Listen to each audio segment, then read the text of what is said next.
We use money every day, but we rarely appreciate its power and its flaws.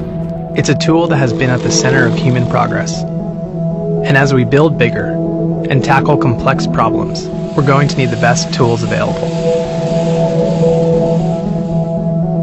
We have a global economy. We're going to need a global digital currency. Cryptocurrency is going to be a great democratizing force for the world because it's going to level the playing field and allow anybody with a cell phone to access financial services. This is going to transform how we think about a real global economy. I think in order to understand its importance, we first have to define what currency means.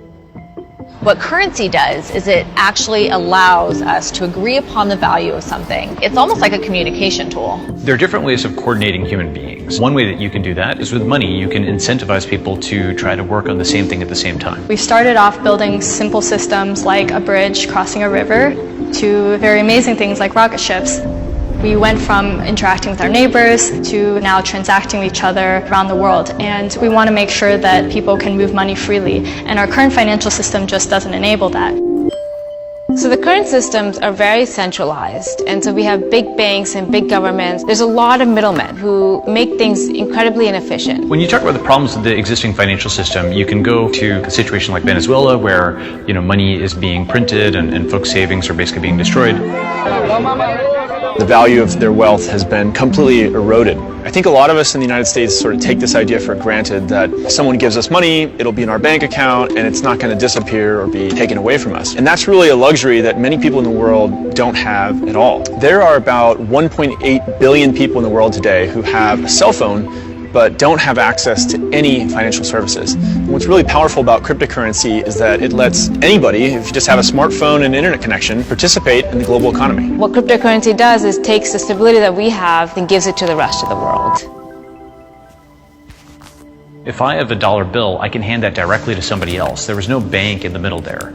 With digital currency and blockchain, it's actually more similar to cash, yet again, where I can send something directly to somebody else, and I don't necessarily have to go through middlemen like a bank or a credit card company. We can go back to how we normally transacted, which is directly with each other without all these giant central parties in between. When computer scientists talk about the concept of so-called decentralization, what they mean is to avoid this idea of a single point of failure. A single point of failure like we have with institutions. If you have a single bank and that bank has all your money and then that bank fails, well, everyone's out of money.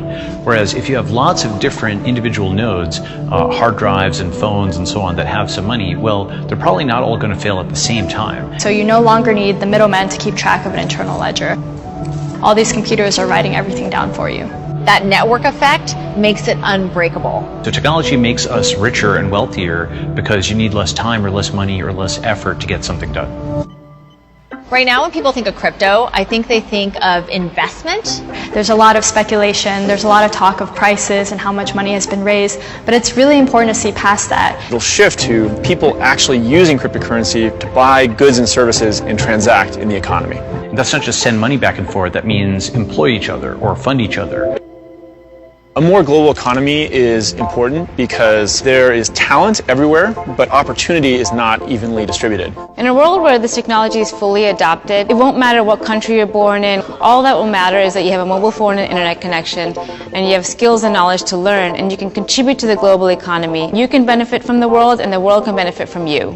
Think about what kind of economy we could have if we had a global currency that we were all responsible for and all invested in. It opens up opportunity for everybody. Just being able to trust that if I do good work in the world and someone compensates me for it, I will be able to keep that wealth. That's such a powerful idea that it actually encourages people to try to do more good things in the world. If you've got lots of people who are invested in each other's success, literally, they're invested in each other's success at a broader level. I think cryptocurrencies are going to be as impactful to humanity as the internet has been. Digital currency and blockchain can bind us in ways that we wouldn't be bound before.